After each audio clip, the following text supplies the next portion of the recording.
On one. Well, Trey Gowdy he's very popular today. Popular in all the wrong places. Popular among the lib media. He's being quoted on every national news program, TV and radio. And Democrats are lauding him everywhere. And you see, we're all supposed to follow Trey Gowdy because he's objective, he's a former federal prosecutor, he's smarter than everybody else, and he's drawn a conclusion. There's nothing wrong with this FBI informant. The FBI did exactly what the FBI is supposed to do, and the American people agree. And, of course, Trey Gowdy knows that the American people agree because nobody speaks for the American people like Trey Gowdy. I suspect, despite his endless appearances on television, only Lindsey Graham beats him out, of course. 98% of the American people don't even know who he is, since 30% of the American people can't name one branch of the federal government. But Manhattan's very excited about Trey Gowdy. Los Angeles is very excited about Trey Gowdy. Oh, yeah. Greenwich Village, I think they're going to have a party for Trey Gowdy. And same with San Francisco. So what did Trey Gowdy say that's so worthy of national attention and personal acclaim? What did he say? Well, he was on Fox last night with Martha McCallum, and then this morning he was on CBS, and this is what he had to say. Cut one, go. Chris Wray and Rod Rosenstein have at least made it clear to us Donald Trump was never the target of the investigation. He's not the current target of the investigation. Now, keep in mind, that can all change depending on what a witness says. But as of now, I think Chris Wray and Rod Rosenstein are stunned whenever people think Trump is the target of their investigation. I'll leave it up to them how to brief the president. Well, let's stop a minute. Why is he saying Trump the target of the investigation? Now, it wasn't long ago that Mr. Gowdy, and I pointed this out 4, 5, 6 weeks ago, I think it was, he said there's really no difference between a subject and a target, says the former federal prosecutor. There's really no difference between a subject and a target. And I said, what? What is he talking about? Hey, there's really no difference between a target and a subject. Of course there is, but he said there wasn't. And now he's telling us, look, Trump was never the target of this investigation. That's very slippery, like a slip-and-fall lawyer. Of course Trump was the target of the investigation. They just haven't found anything on Trump. You think Manafort was the target of the investigation? Or Gates? Or Papadopoulos? Say that 10 times fast. Or Lieutenant General Flynn? When we talk about Trump world, the Trump campaign, the Trump transition, the Trump presidency, who the hell do they think the target of this is? Now, that said, there's nothing on Trump, is there? But they'd like nothing more than to get something on Trump. Why do you think they're taking Manafort to the gallows day in and day out? Why do you think Mr. Gowdy, Mr. former federal prosecutor, they've interviewed virtually every single person who's ever worked for Donald Trump, whether in the campaign, the transition, or in his administration? Why is that, Mr. Gowdy? You're a former federal prosecutor. Why did they interview all those people? Why were several of them subpoenaed and appeared before the federal grand jury? Why did Trump, the Trump White House, Trump Inc., have to turn over hundreds of thousands of pages of information if they're not trying to get Trump, Mr. Gowdy, former federal prosecutor, of course? Did I mention that? I should continue to mention that. No, you don't understand. They're just trying to find the Russians. Now, where's the easiest place to find the Russians? Is it in Trump world? No. It's at the DNC. Didn't the Russians hack the DNC's emails? Haven't we heard this over and over and over again?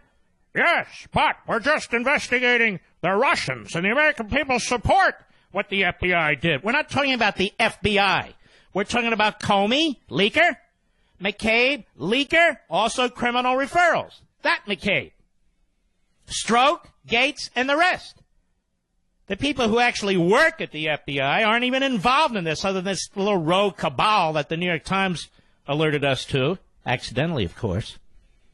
No, but you don't understand. They're just investigating Russians. Well, did they have an informant, a.k.a. a spy, at the DNC to chase down the Russians who were hacking the DNC's emails? No. If they're trying to protect us and the candidates in the election from the Russians, as we pointed out last week, why weren't there informants in Jill Stein's campaign or Hillary Clinton's campaign or Bernie Sanders' campaign? Well, hadn't thought about that one, says the former federal prosecutor. But let's continue with this fascinating interview that has the left and the media, one and the same, all a Twitter, if you will. Go ahead. The view that you're talking about right now, was that strengthened when you went into this briefing last week? Yes, I am even more convinced that the FBI did exactly what my fellow citizens would want them to do when they got the information they got, and that it has nothing to do with Donald Trump. Well, it has nothing to do with them now because they didn't find anything. But they sure as hell have been trying. Has nothing to do with Donald Trump. That special counsel who wants to take us to the brink of a constitutional crisis with 49 areas of questions that he wants to ask Donald Trump. Does that have nothing to do with Donald Trump and only have to do with Russia? Amazing, isn't it? Everybody is glad. You know, I'll say this about Gowdy. Mr. Gowdy, I worked at Maine Justice. You never worked there. You were an assistant U.S. attorney. I'm sure you were the best assistant U.S. attorney the world has ever known. But the FBI has done stuff in this case that I've never seen. In the years that I worked at the Justice Department as Chief of Staff to the Attorney General. And I'm not the only one. I know a lot of former federal prosecutors who think exactly the same thing. And here's the other thing Trey Gowdy cannot tell us. If this was just routine and it's no big deal, as my buddy Dan Bongino points out, well, somebody needs to ask Trey Gowdy.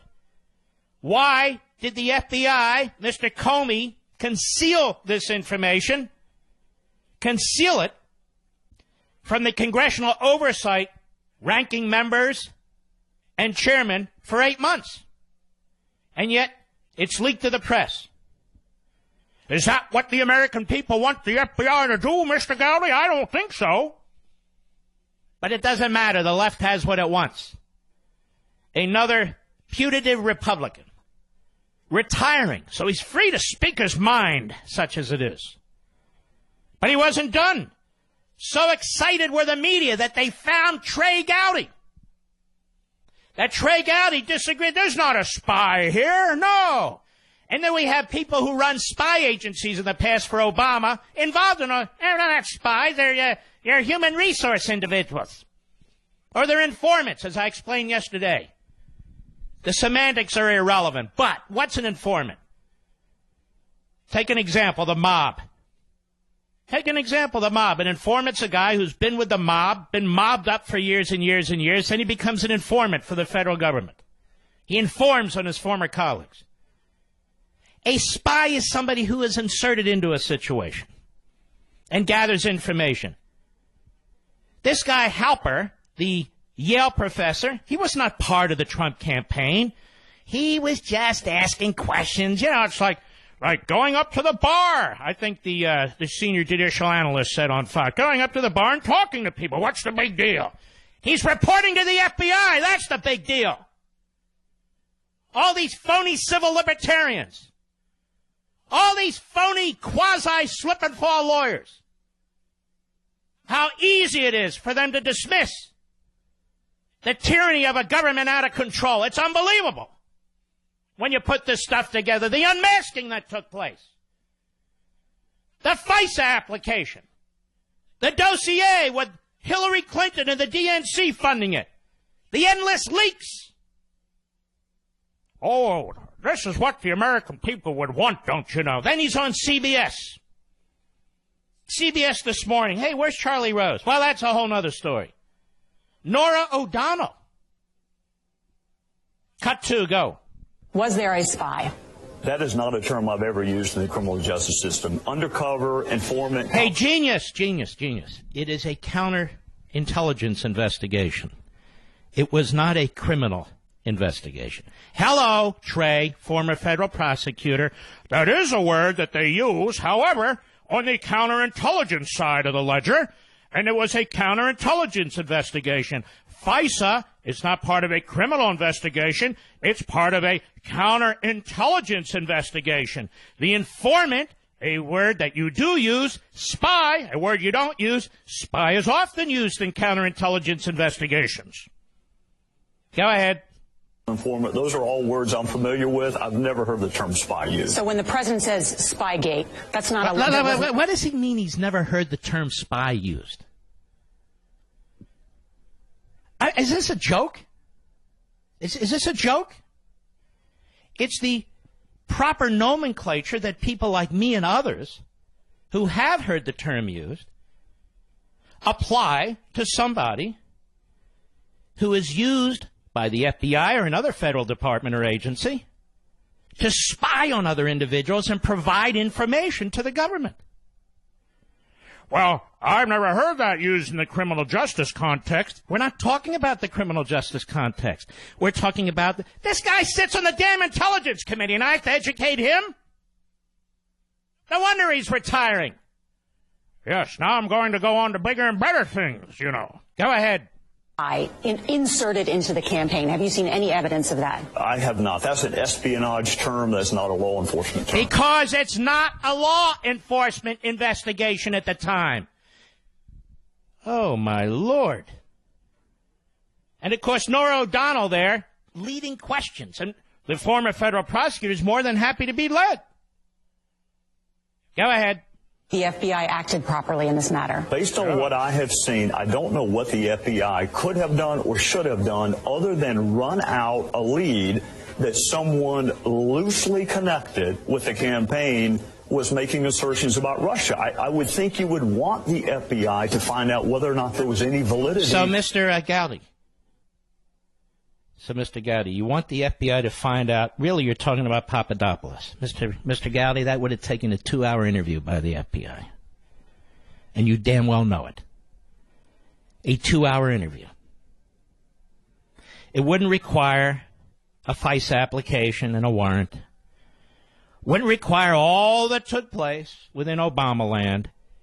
He has no curiosity whatsoever about what Obama knew and when he knew it. No curiosity whatsoever about a January 5th meeting that took place. January 5th, 2017 meeting that took place with the President of the United States, the Vice President of the United States, Sally Yates, the Deputy Attorney General, Mr. Comey, the Director of the FBI, and Susan Rice, the head of the National Security Advisor to the President of the United States. He has no interest in knowing what took place there, and a lot took place there. He has no interest in knowing about the politics of this. I don't know what else the FBI could have done. I just don't know. Interview Mr. Papadopoulos and be done with it. Mr. Papadopoulos has pled to making a false statement to federal investigators. 1 count. He hasn't pled to any espionage. And the word spy, Mr. Gowdy, is used in the espionage world, in the counterintelligence world. And that's where this began, Mr. Gowdy, Mr. Former Federal Prosecutor. And that's the whole point. Informant is used in the criminal context. Spy is used in the espionage context. And Professor Halper would not have been in and around the Trump campaign gathering information but for the fact he was working for and paid for by the Obama administration and working directly for the FBI. But don't worry, ladies and gentlemen, Mr. Gowdy is now our North Star, our guide star. How do I know? Because he's being praised by CNN and MSNBC. He's all over mainstream, quote-unquote, media. Don't you like the way they call themselves mainstream? Now he's on CBS. He's graduated from cable. I'll be right back. Mark Levin.